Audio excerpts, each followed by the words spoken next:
Auzubillahiminash-shaytanir-rajim. Bismillahir-rahmanir-rahim. Dear students, Assalamu alaikum. Today we will discuss about characteristics of sound.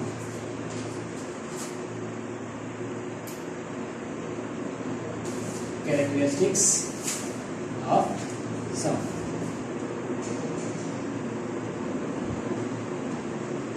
Dear students, in previous lecture we will discuss about sound in detail. What is sound? How sound generate? How sound propagate? How sound transmit from one medium to another medium?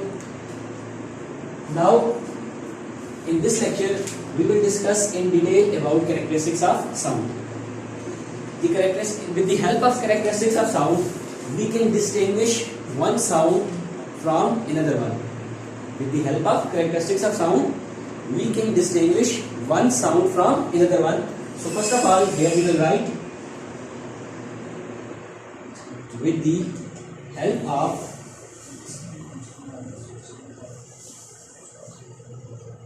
characteristics of sound, we can distinguish one sound with another. यानी कि characteristics of sound की मदद से हम एक sound को दूसरी sound से क्या करते हैं, डिस्टिंग्विश करते हैं, अलग करते हैं, फर्क वाज़ेह करते हैं. तो जो हमारे पास बेसिक कैरेक्टरिस्टिक्स ऑफ साउंड है, basic characteristics of sound are given as first one, pitch of sound. Second one, loudness of sound. And third one, quality of sound. So in this lecture we will discuss in detail about pitch of sound, loudness of sound, and quality of sound. First of all, we discuss about pitch of sound.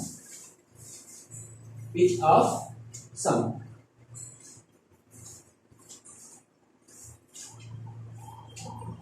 Pitch of sound. Pitch of sound is that characteristics of sound with the help of which we can distinguish about shrill sound and grave sound. Pitch of sound is that characteristics of sound with the help of which we can distinguish about shrill sound and grave sound. यानी कि pitch of sound हमारे पास sound की ऐसी characteristic है जिसकी मदद से हम श्रिल साउंड और ग्रेव साउंड में क्या करते हैं, फर्क डिस्टिंग्विश करते हैं. श्रिल साउंड से मुराद पतली आवाज और ग्रेव साउंड से मुराद मोटी आवाज. तो सबसे पहले हम पिच ऑफ साउंड को यहाँ पे डिफाइन कर लेते हैं. With the help of pitch of sound, we can distinguish between shrill sound and grave sound. What is shrill sound? Shrill से मुराद पतली आवाज. And what is grave sound? Grave sound से मुराद मोटी आवाज. अब जो हमारे पास पिच ऑफ साउंड है, ये हमारे पास डिपेंड करती है फ्रीक्वेंसी के ऊपर. ये हमारे पास किस पे डिपेंड करती है? फ्रीक्वेंसी के ऊपर. It depends on frequency. Pitch of sound depends on frequency.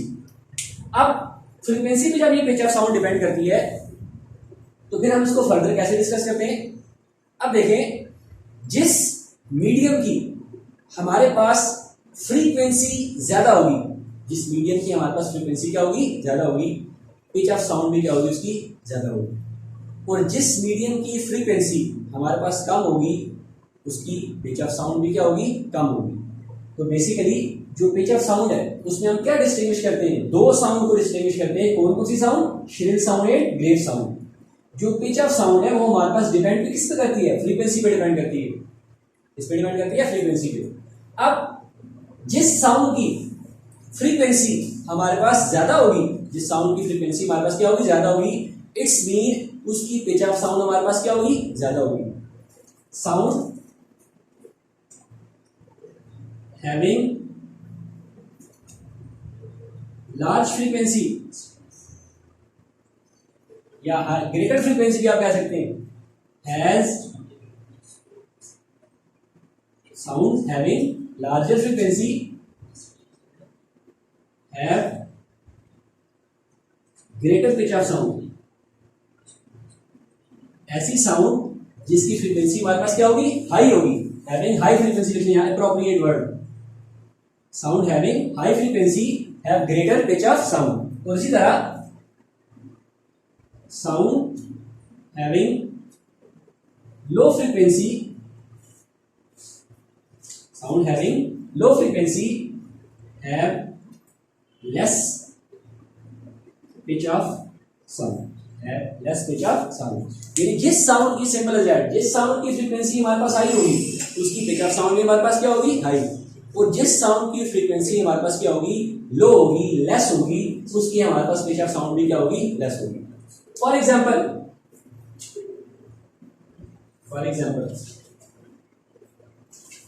Sound produced by men,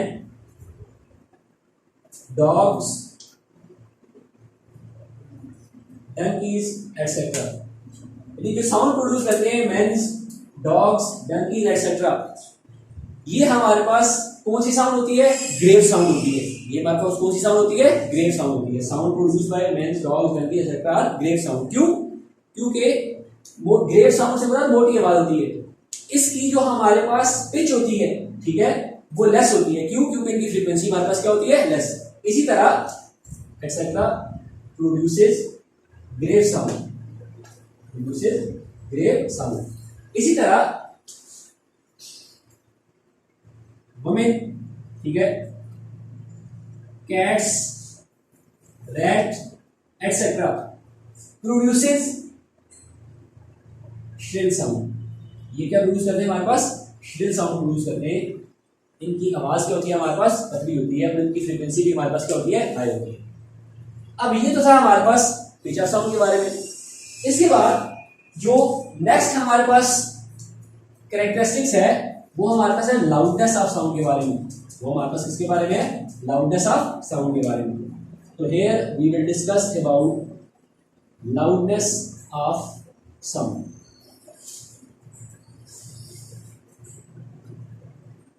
Loudness of sound enable us to distinguish between faint sound and loud sound।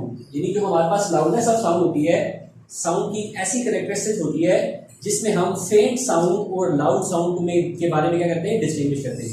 फेंट साउंड से मुराद मध्यम आवाज और लाउड साउंड से मुराद ऊंची आवाज। तो जो लाउडनेस ऑफ साउंड है, enable us to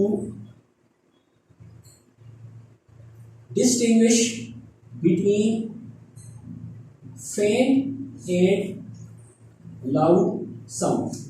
यानी कि जो हमारे पास लाउडनेस ऑफ साउंड होती है वो किस में डिस्टिंग्विश करती है, दो साउंड के दरमियान। कौन सी साउंड, फेंट साउंड और लाउड साउंड के दरमियान डिस्टिंग्विश करती है, ठीक है। अब जो लाउडनेस ऑफ साउंड है बेसिकली वो तीन फैक्टर्स पे डिपेंड करती है।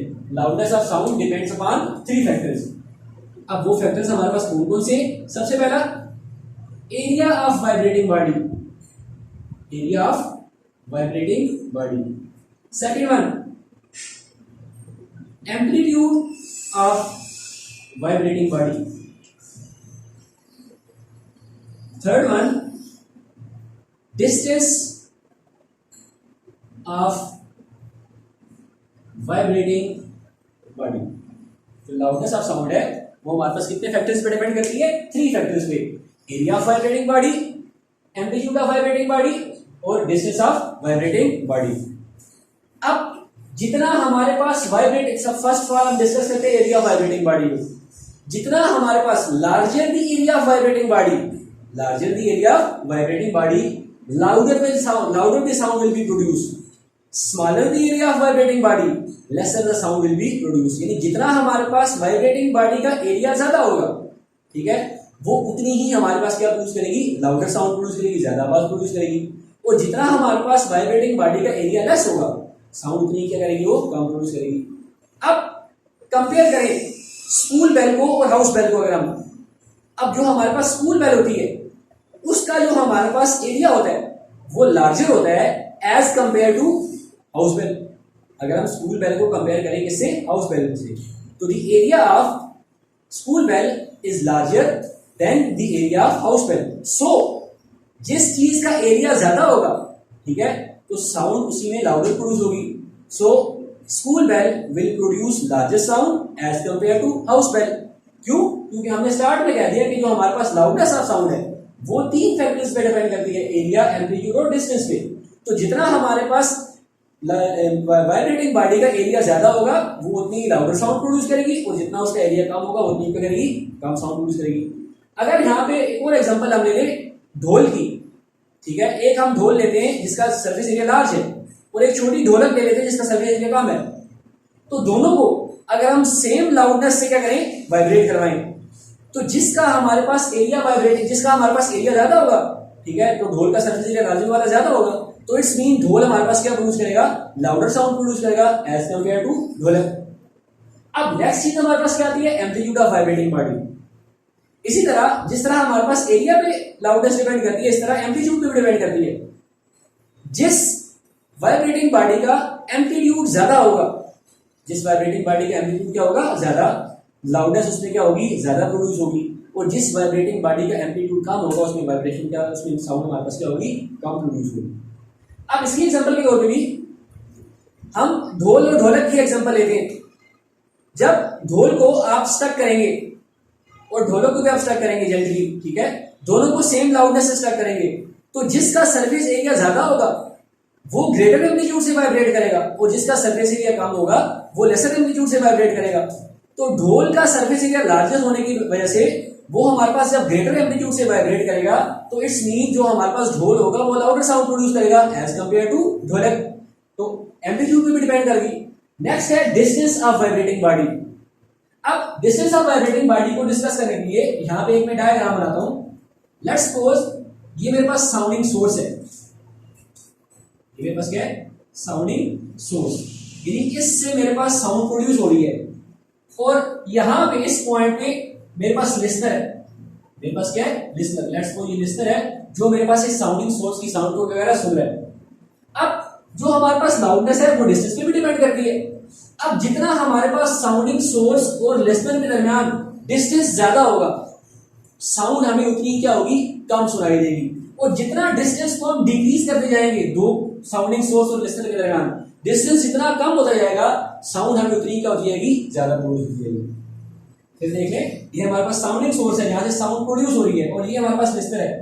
अब अगर यहाँ से साउंड प्रोड्यूस हो रही है, इस लिसनर को सुनाई दे रही है, ठीक है, तो जितना ये साउंडिंग सोर्स के करीब आता जाएगा, जितना ये साउंडिंग सोर्स के क्या जाएगा, करीब आता जाएगा, डिस्टेंस जितना इसका साउंडिंग सोर्स से कम होता जाएगा, उतनी ही साउंड की आवाज को लाउडर सुनाई देगी. और जितना ये साउंडिंग सोर्स से दूर जाता जाएगा, साउंड उसको उतनी का सुनाई दी जाएगी, कम सुनाई दी जाएगी. अब लास्ट जो हमारे पास है वो है पिच ऑफ साउंड को भी हमने डिस्कस कर लिया, लाउडनेस ऑफ साउंड को भी डिस्कस कर लिया, and last one is quality of sound.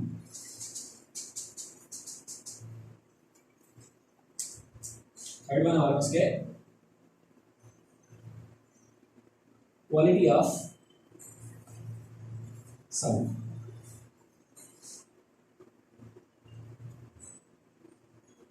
अब क्वालिटी ऑफ साउंड को डिस्कस करने के लिए, अब क्वालिटी ऑफ साउंड हमारे पास साउंड की ऐसी कैरेक्टरिस्टिक्स होती है जिसमें हमारे पास दो साउंड जो होती हैं उनकी पिच भी हमारे पास सेम होती है, उनकी लाउडनेस भी हमारे पास सेम होती है, लेकिन फिर भी उन दोनों साउंड्स को हम एक दूसरे से डिस्टिंग्विश करते हैं with the help of characteristics of sound, यानी क्वालिटी ऑफ साउंड. यानी क्वालिटी ऑफ साउंड की मदद से हम क्या करते हैं, दो सेम लाउडनेस को, दो सेम साउंड्स को जिनकी लाउडनेस और जिनकी पिच हमारे पास क्या होती है, सेम होती है, लेकिन फिर भी उन दोनों को हम एक दूसरे से डिस्टिंग्विश करते हैं, उस कैरेक्टरिस्टिक्स को हम क्या कहते हैं, क्वालिटी ऑफ साउंड कहते हैं, क्वालिटी ऑफ साउंड कहते हैं। अब क्वालिटी ऑफ साउंड क्या होता है कि two sounds having same pitch and loudness, यानी कि दो साउंड्स जिनकी पिच हमारे पास क्या है, सेम है, जिनकी लाउडनेस हमारे पास क्या है, सेम है, can be distinguished with the help of quality of sound, with the help of quality of sound, यानी कि उनको हम डिस्टिंग्विश कर सकते हैं किसकी मदद से, क्वालिटी ऑफ साउंड की मदद से।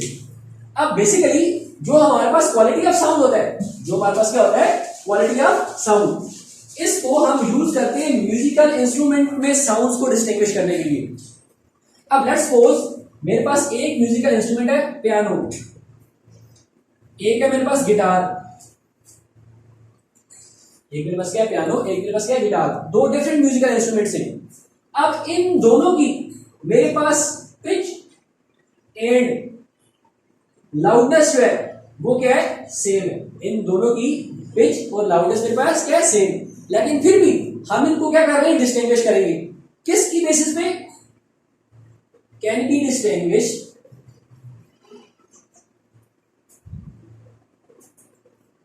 can be distinguished with the help of waveform, with the help of waveform, यानी इनकी वेवफॉर्म की बेसिस पे हम इनको क्या करते हैं, डिस्टिंग्विश करते हैं।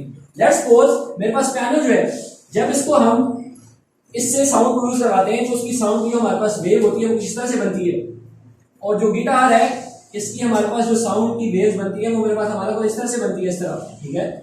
तो दोनों की वेवफॉर्म हमारे पास क्या है, डिफरेंट है। तो जब इन दोनों की वेवफॉर्म डिफरेंट होगी, बेशक पिच और लाउडनेस सेम हो, लेकिन फिर भी क्वालिटी ऑफ साउंड को हम इसकी वेवफॉर्म से क्या कर सकते हैं, डिफरेंशिएट कर सकते हैं।